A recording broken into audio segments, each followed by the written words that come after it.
बिस्मिल्लाहिर्रहमानिर्रहीम। रोज़ाना हदीस की आवाज़ में चंद खूबसूरत हदीस आपके सामने पेश हैं।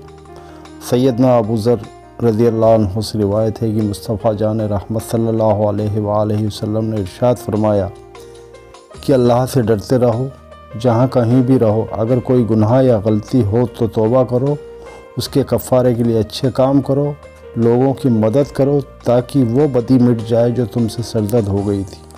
मुस्तफ़ा जान रहमत सल्लल्लाहु अलैहि वसल्लम ने इरशाद फरमाया कि अगर बंदा सच्ची तौबा करता है तो अल्लाह इतना खुश होता है कि जितना लक जंगल में सवारी खो जाने के बाद मुसाफिर को सवारी फिर से मिल जाने पर होता। उस ज़माने में खच्चर और घोड़ों से सफ़र करते थे और बयाबान जंगल होते थे, लक बयाबान जंगल को कहते हैं। उस टाइम पे अगर सवारी खो जाती थी तो मुसाफिर बड़ा हैरान परेशान हो जाता था और कभी वो दोबारा उसके पास लौट के आ जाती तो जितना खुश होता है अल्लाह ताला बंदे की सच्ची तौबा से उतना ही खुश होता है।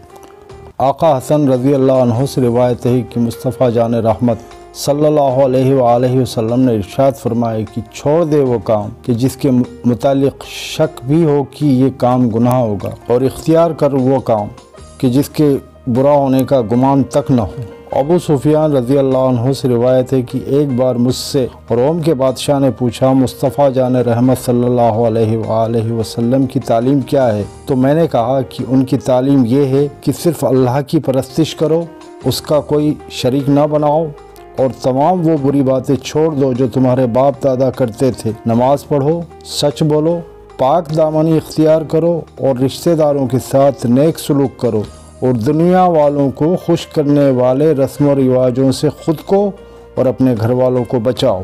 मिलते हैं दोस्तों कल नई हदीस मुबारक के साथ।